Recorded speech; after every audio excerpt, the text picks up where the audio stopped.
మాట్లాడవలసిందిగా కోరుతున్నాం. అందరికీ నమస్కారం. వేదికని అలంకరించిన గౌరవనీయులు పూజ్యులు నారా చంద్రబాబు నాయుడు, గౌరవ ముఖ్యమంత్రి నారా చంద్రబాబు నాయుడు గారికి, వేదికను అలంకరించిన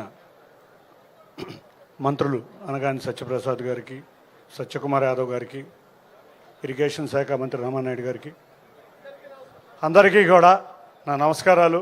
వేదికను అలంకరించిన పెద్దలకి, వేదిక ముందున్న తెలుగుదేశం సభ్యులకి, అంతేకాకుండా రైతులకి, నా అందరికీ కూడా నా నమస్కారాలు. ఇవాళ ఒక ముందు చూపు వ్యవహారం. ఇవాళ వర్షాలు లేవు. వర్షాలు లేని సమయంలో కూడా కృష్ణా డెల్టాకి నీరు వచ్చిందంటే అది మన ముందు చూపుతో గౌరవ ముఖ్యమంత్రి నారా చంద్రబాబు నాయుడు గారు చేసిన కృషి. ఈ పట్టిసీమ ప్రాజెక్టు నిజంగా చూస్తే పక్క రాష్ట్రాల్లో ఎన్నో ప్రాజెక్టులు చేశారు. ఒక 1300 కోట్లలో 11 నెలల సమయంలో సుమారు 13 లక్షల ఎకరాలకి నీరు ఇచ్చిన ప్రాజెక్ట్ ఏదన్నా ఉందంటే అది పట్టిసీమ. అది చంద్రబాబు నాయుడు గారి యొక్క ముందు చూపే కాదు, ఆయన యొక్క విజన్.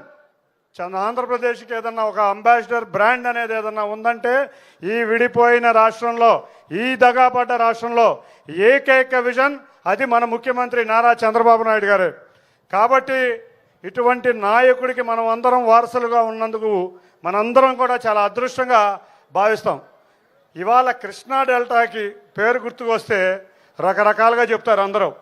కానీ గౌరవ ముఖ్యమంత్రి గారి ఆధ్వర్యంలోనే ఆ రోజు పులిచింతల కార్యక్రమం జరిగింది, మళ్ళీ పట్టిసీమ కార్యక్రమం కూడా జరిగిందంటే అది నారా చంద్రబాబు నాయుడు గారి నాయకత్వంలోనే. అంతేకాకుండా రేపు చింతలపూడి కూడా ఆయన చేతుల మీదుగానే కార్యక్రమం ప్రారంభించుకుని ఇవాళ కృష్ణా జలాలు సద్వినియోగం చేసుకునే అవకాశం వారి ఒక్కరి వల్లే వచ్చింది.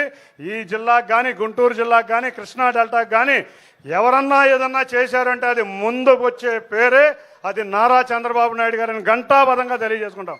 ఎప్పుడో కాటన్ ధర అక్కడ బ్యారేజ్ కట్టారు, ధవళేశ్వరం బ్యారేజ్ కట్టారు, ప్రకాశం బ్యారేజ్ కట్టారు అన్నారు. కానీ ఆ తర్వాత ఈ డెల్టాకి కృష్ణా గోదావరి జలాలు సద్వినియోగంగా అంతకు మించి వినియోగం చేసిన ఏకైక వ్యక్తి మన గౌరవ ముఖ్యమంత్రి నారా చంద్రబాబు నాయుడు గారు. విజయవాడ నియోజకవర్గంలో కేఎల్ రావు అంటే ఒక బ్రాండ్. అటువంటి నియోజకవర్గంలో నాకు కూడా అవకాశం ఇచ్చారు. ఆయన సాగునీటి ప్రాజెక్టులు ఎప్పుడూ 2 నదులు అన్నీ అనుసంధానం అవ్వాలని ఎంతోమంది చెప్పారు. కానీ ఎవ్వరి వల్ల అవలా. 2014లో విడిపోయిన రాష్ట్రంలో గోదావరి కృష్ణా నదిని కలిపిన దేశంలో ఏకైక వ్యక్తి అది నారా చంద్రబాబు నాయుడు గారని తెలియజేసుకుంటున్నాం. కొంతమంది వచ్చి ఈ మధ్య కొన్ని వేషాలు వేస్తున్నారు. మావిగన్ అంటారు, కన్నీళ్లు కారుస్తూ ఉంటారు. మావిగన్ ఏంట్రా బాబు, మేమందరం రాజధానిలో ఉన్నాం. మా ప్రాంతం అంతా కూడా రాజధాని ప్రాంతమే. మందిగామ జగ్గయ్యపేట నుంచి మొదలుపెట్టి చిలకలూరుపేట దాకా రాజధానిలో భాగమయ్యాం. అంతేగాని మీరేమి ముసలి కన్నీళ్లు కార్చాల్సిన అవసరం లేదు.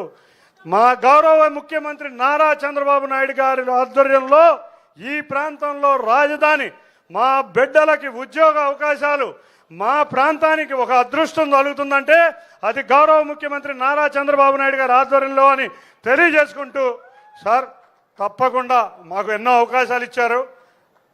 కల్లిబొల్లి మాటలు కొంతమంది చెప్తున్నారు. మేమందరం కూడా మీ ఇచ్చిన అవకాశాలని సద్వినియోగం చేసుకుని ఈ ప్రాంత అభివృద్ధిలో మీ యొక్క ఎంతో కొంత తోడ్పాటిచ్చే విధంగా మీ అడుగుజాడల్లో నడుస్తామని తెలియజేసుకుంటూ ఈ అవకాశం ఇచ్చిన ప్రతి ఒక్కరికి పేరు పేరున ధన్యవాదాలు తెలుపుకుంటున్నా.